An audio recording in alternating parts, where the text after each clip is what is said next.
Olá meus amigos, tudo bem com vocês? Meu nome é Misael e sejam bem-vindos a mais um vídeo do canal. Pessoal, como vocês sabem, no meu canal eu trago só histórias narradas. Hoje eu resolvi fazer diferente. Eu encontrei um relato, uma entrevista de uma EQM e eu resolvi compartilhar com vocês aqui no canal. O relato está em inglês, mas eu dei um jeito de trazer legendado para vocês, certo? Caso alguém esteja com dificuldade de ler a legenda, eu também tenho esse relato completo por escrito que a própria pessoa escreveu que teve a EQM, certo? Se tiver muitos comentários pedindo a parte 2, irei trazer o relato de forma narrativa com mais detalhes, ok? E você que está assistindo esse vídeo e chegou agora no canal, se você gosta desse tipo de conteúdo ou achou interessante, se inscreva no canal, ative o sininho para você ficar por dentro de nossos conteúdos. A gente sempre traz conteúdos como esse de histórias reais de experiência de quase morte ou experiências espirituais, sem nenhum vínculo religioso. Apenas compartilhamos conhecimento espirituais através das EQM. Então, sem mais delongas, vamos para o relato de hoje.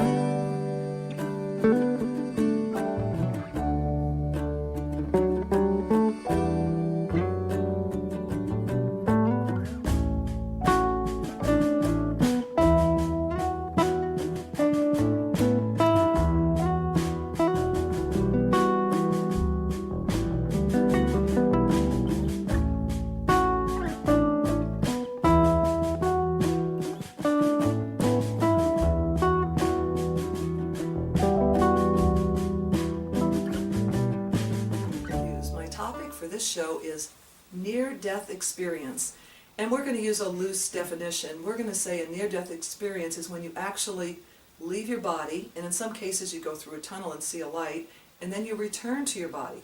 We're just going to leave it at that for just now. Millions of people all over the world have had a near-death experience, including babies, children, and adults. Of course, babies can't verbalize it until they get older and they develop a language. It seems to surpass all cultures, races, and religions, so it's not specific to any particular person. This is something that's not always easy to talk about, especially years ago, but today people are more open about it, and today I'm really happy to have a friend who is kind enough and to share her experience with us, and her name is Diane Goebel. Diane, thank you for being on this program with me. Thank you for having me. You're welcome, and I've talked to you before, so I know that you've had an experience that was quite incredible, and it takes a while to describe, so I'm going to defer to you right now and have you tell us what happened. Okay, well, we were whitewater river rafting, and we made a mistake that turned out to be costly because our raft got turned around backwards, which threw me out of the raft, and we were in a condition called a hydraulic. It's a keeper hold that anything that goes over these rocks gets caught in the water phenomenon and holds it in. So we ended up going down backwards, and I had been in the front, but now I was in the back and I got thrown out, so I was between the raft and the rocks, and somebody was holding onto my arm. Somebody's still in the raft. There were 4 of us.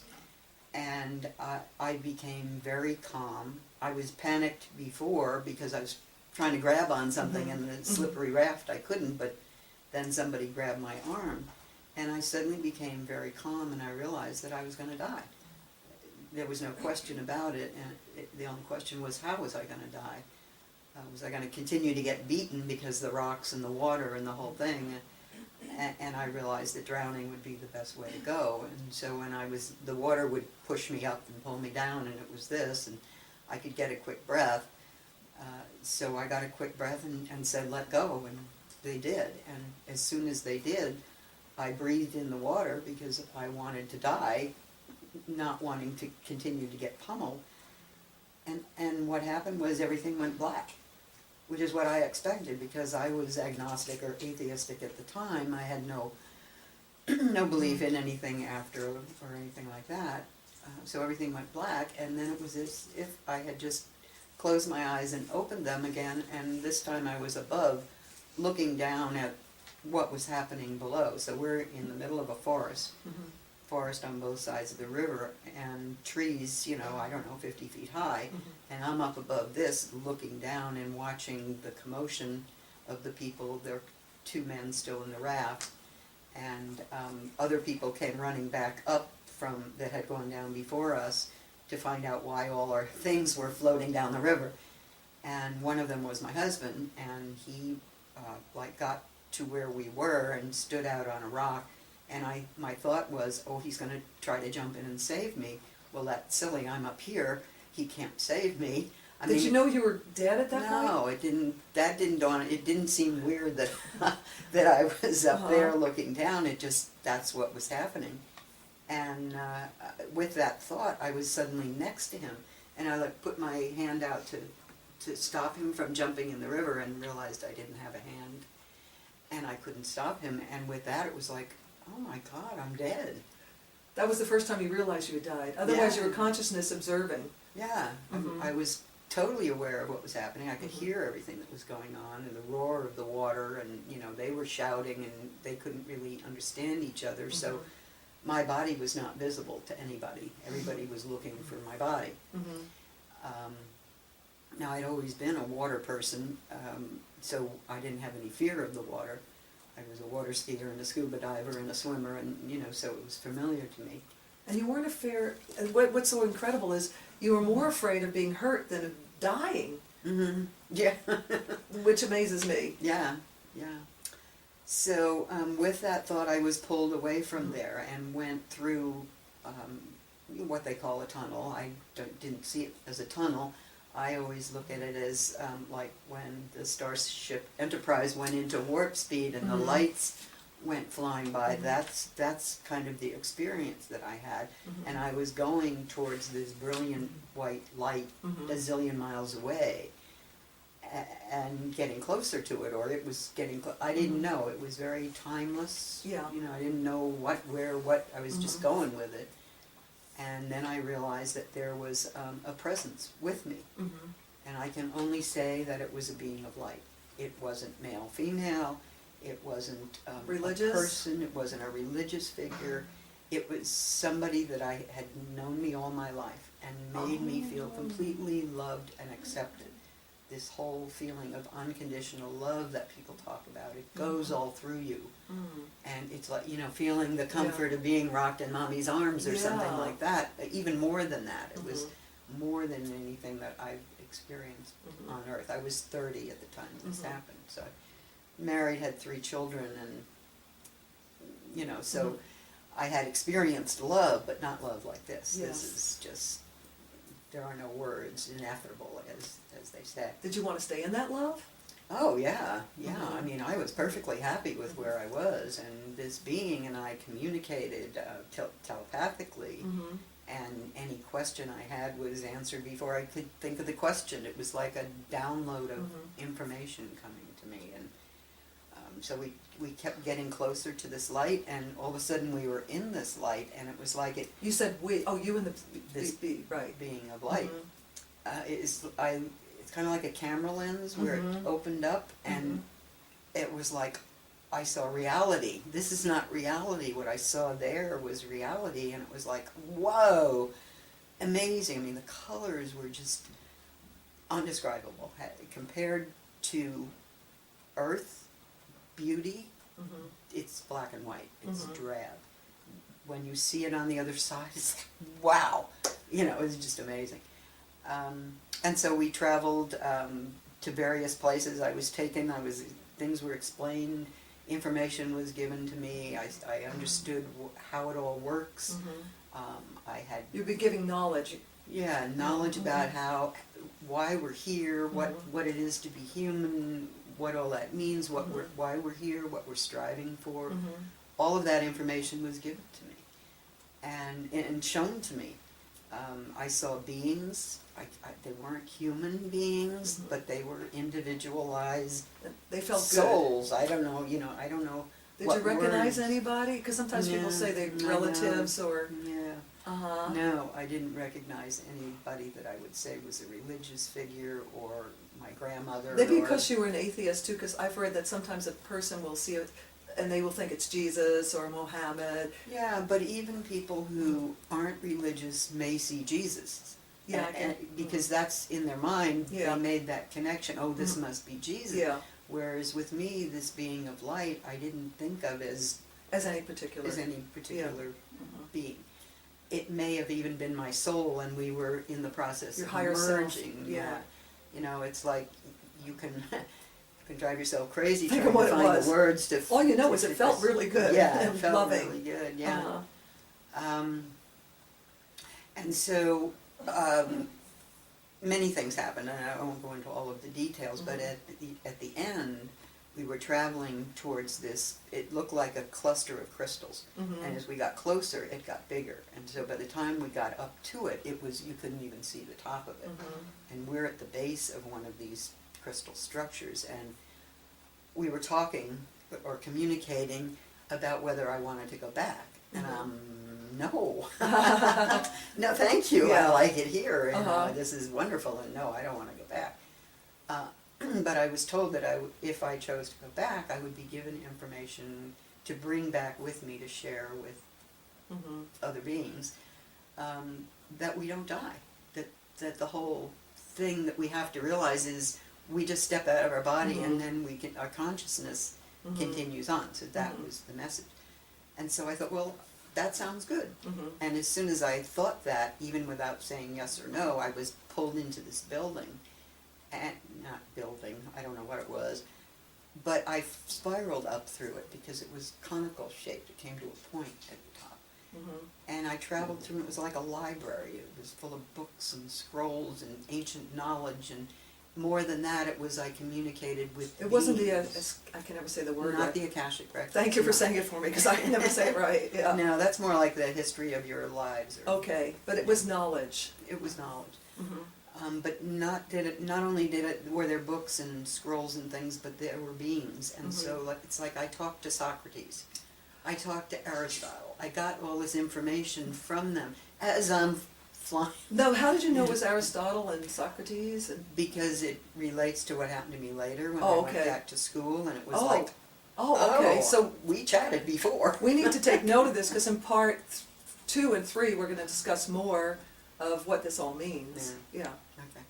So I'm getting up towards the top, and I'm thinking, okay, now what's going to happen when I get to the top? And all of a sudden I did, and it just burst into like shards of broken glass, different colors, and just Wow. sparkling all around me. And at the exact same instant, my head popped out of the water of the river. So somehow I had gotten out from under the raft, gone through the rapids, over the rocks and the trees and the tumultuous water, and reached the calm pool, completely oblivious to any of that. I didn't have any feeling of struggling, trying to breathe, trying to swim, trying to avoid the trees and the rocks, and all of a sudden I was just there. Fully awake, fully conscious, didn't need resuscitation, which is good because we were in the middle of nowhere. Yeah. And this is 1971. Right. No cell phones. Yeah. So we couldn't have gotten help if we Yeah. had needed it. And my husband said years later, when I asked, so what did I say? What was the first thing I said? And he said, you'd been somewhere else. Those are the only words I could find to describe back then, because I had never heard of anything like this or anybody who it happened to. And, it was years later before Dr. Moody wrote his book, Life After Life, that defined near-death experience, and I had no idea really until like 15 years later. Yeah, that's what I wanted to ask you about is, I was listening to some of the things you said, and there are typical elements to near-death experience. One is floating, and you did feel the floating. And the other one was, you said it wasn't actually a tunnel, but you felt like, that was a great descriptor, warp speed of Star Trek. And the other one was the being in the light and being greeted. I'm just going down my list here. And then you didn't quite have a life review, but you you received? Yeah, just the feeling that I was completely accepted. Mhm. So I didn't need to have a life review, and I later realized that I was like called back for a reason, and I didn't need it wasn't because I needed a life review, which Yeah. many people do have, Yeah. but I was there on a specific I needed Mission. a course correction is what I like Yeah. to call it. Right, so perhaps, like you said, and you didn't want to actually return. You said you liked it there, you wanted to stay there. So you have hit most of the elements, and the other one was a warped sense of time. Mhm. You said there was no There sense. was no Yeah, time. because you know, it could have been 5 minutes, 10 minutes on Earth Mhm. time, but Mhm. I was gone 1,000 years for all of the things that Yeah. happened to me. It couldn't have happened in 10 minutes. Mhm. And then we're going to wrap this up pretty soon and talk about a few other things. And so, upset. So were you upset about being back in your body when you came back in your body? I was in such a state of confusion Mhm. because I didn't know what had happened, and it was very difficult for me Yeah. to talk about it. Well, that's going to be part two. We're going to talk about what happened after you got back in your body and how you integrated all these experiences. And the one thing that you pointed out was that, and which is about near-death experience, is that people, the big thing is that after they have this, they don't realize that they're not dead. Their consciousness still survives. So I want to thank you for watching Pauline Interviews, and I've been talking to Diane Goebel. We've been talking about near-death experience. And in part two, we're going to talk about how Diane integrated all this near-death experience into her current life and how it changed her life. Thank you for watching. And I'm interviewing Diane Goebel, who had a near-death experience back in 1971. In those days, people didn't know much about near-death experience, so I'm sure, Diane, for you it was quite a shock. I mean, you'd never read about it or heard about it or anything like that. No. So how did, well, first off, we talked about that you were an atheist, so it became quite a surprise that you weren't dead when you left your body. Believe me, it was a surprise. Yeah. So, did you fear death before that experience? Probably, but not blatantly. I mean, it wasn't. You were like- young, so you weren't thinking about death. You were in your Yeah, I 30s. was 30, and Yeah. you know, life was great. And well, I had surgery the year before, Mhm. and I thought at that time that I might, you know, what if I died during that surgery? Yeah. Then it came up, and I was very afraid Mhm. of having that surgery. Yeah, I did have a lot of fear of death. Of death, yeah. And so after this experience, how do you feel about death now? It doesn't exist. Anytime. Anytime. You know, because it doesn't exist. I mean, yeah, Mhm. I don't want to leave my family, Yeah. obviously, but Mhm. for myself, I look forward to wrapping up my work here Yeah. and moving on to the rest of my work over there. Yeah. It's just, you know, there's a second of dying, and then I'm On the back other side. On the other side, so no. Okay. Well, let's go back to 1971, and after this happened, you were married, and you had 3 children, and after you came back and you found out you were still alive, how did you feel? How did you, I mean, what did you say? Was it a dream? I mean, how did you feel? How did you, what did you think had happened to you? I don't even know how to ask you the question. I know, so- and I don't know how to answer it. I was in shock. You know, talk about Mhm. post-traumatic shock. I was in such a state of shock, I couldn't find the words to explain what had happened to me. I couldn't have told the story about my experience then because it didn't make sense to me, because it was so far out of my realm of Mhm. thought that Out of reality. It had no reality. yeah, no, well, no. Actually, when I went back later, I found so many references. Yeah. It's like, why don't people realize that people have been Oh. having these experiences for the last 5 to 10,000 years? I don't Yeah. know. You know, it's written about, but they didn't have a word for it. Ah. So spiritual experiences that people have even recorded in the Bible, were not talked about in that way. Paul, what the heck happened to him on the road? You know, he apparently had a near And death Jesus got murdered and came back. Jesus, yeah, I mean, you know, Muhammad Mhm. and Buddha, and Mhm. it happened, but we Mhm. didn't know what it was, so we called Yeah. it a miracle. And Mhm. they suddenly thought they were, Mhm. you know, some prophet or whatever, Yeah. which that never occurred to me, Yeah. that I had this experience in order to become, you know, I was Spiritually just, elevated. yeah, no, I was Uh-huh. just this normal person who had had this accident and a weird experience that couldn't be explained and nobody wanted to hear about. Well, when you came back with all this knowledge, you weren't ready to integrate that into your life yet. No. Did, They weren't even in school. how did it change your everyday life? I mean, did you get depressed? Were you sleepless? How did it physically affect you? Physically, I don't remember how it affected me. It changed me in ways that I can't even explain, enough so that my husband thought I was nuts. I changed in some way that affected him. Eventually, this happened in 71, by 75 we were divorced.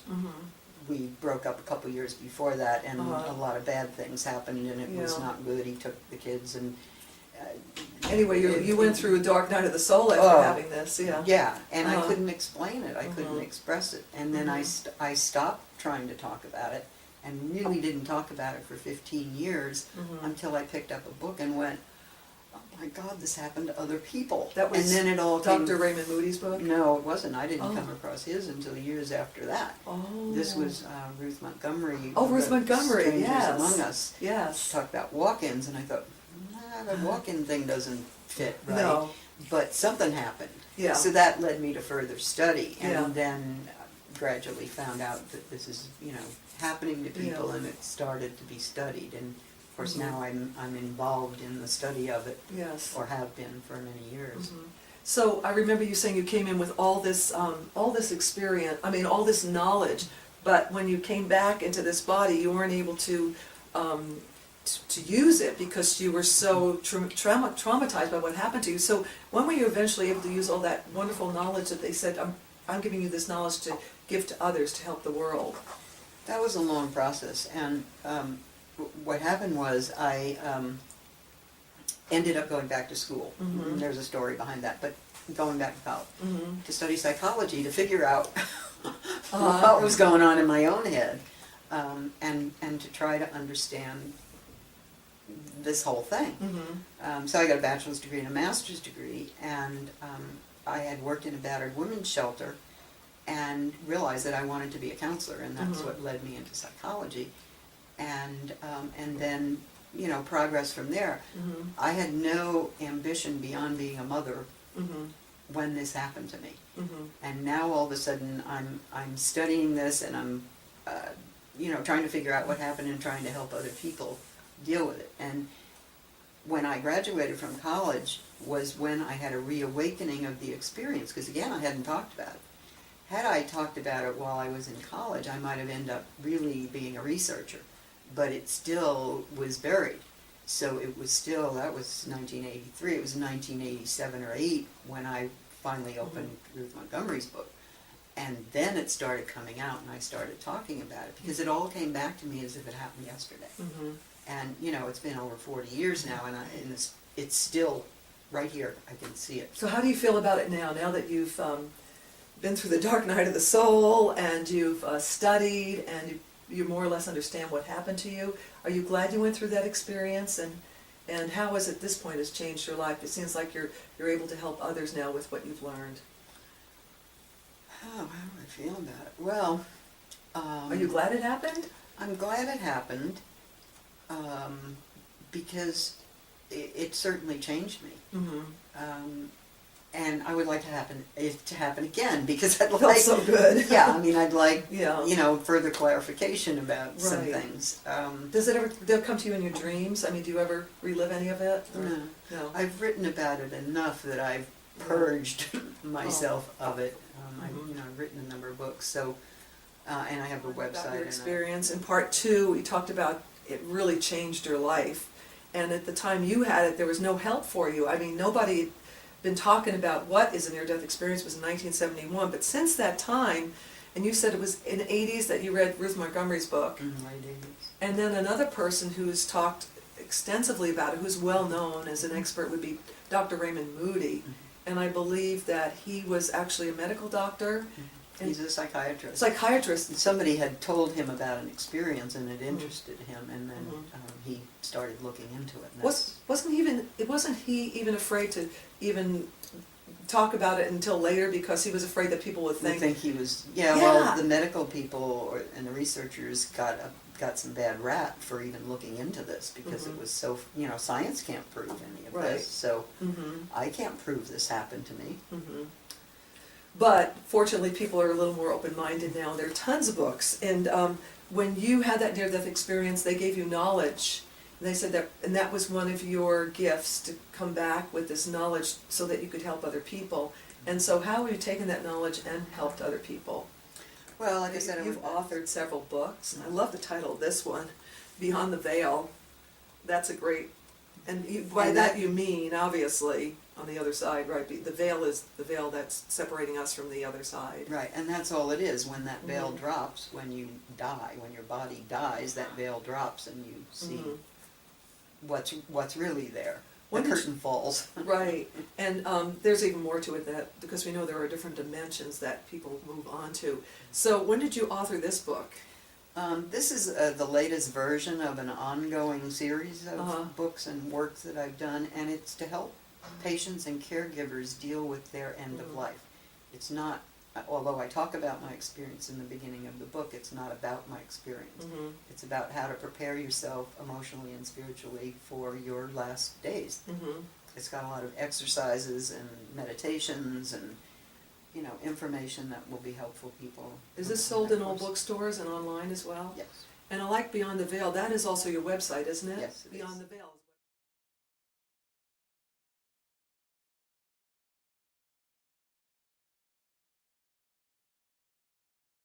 Site, find out more about what Diane does. And I wanted to ask you something. .net, by the way. .net, .net. Beyondtheveil.net. Now, you belong, I found you through a group called IANDS, which is International Association for Near-Death Studies. That's a great group, isn't it? Mhm. And when did you become involved with them, and what do they do?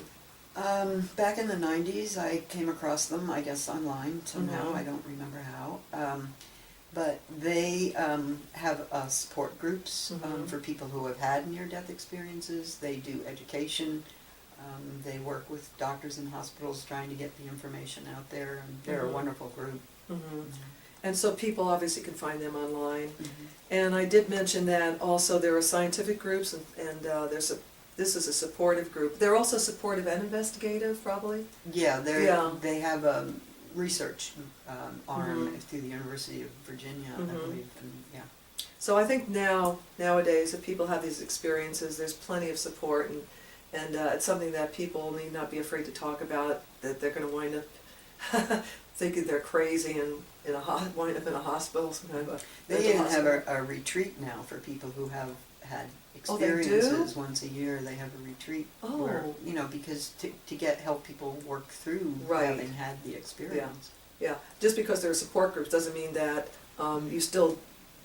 you're completely okay. You still need to express it and see what happened to you, because I can't imagine what that would be like to be dead one minute and back in your body the next. It's a very what? profound experience. There's nothing easy about it. It totally blows Mhm. everything you thought was true. Mm-hmm. And so you have to rebuild yourself to fit that reality in with this one. Yes. And a lot of people are upset that Yeah. they came back. Yeah. A lot of them, I remember reading a story about a guy who had a heart attack and he almost killed the doctor who resuscitated him. Oh, wow. He said, I was fine.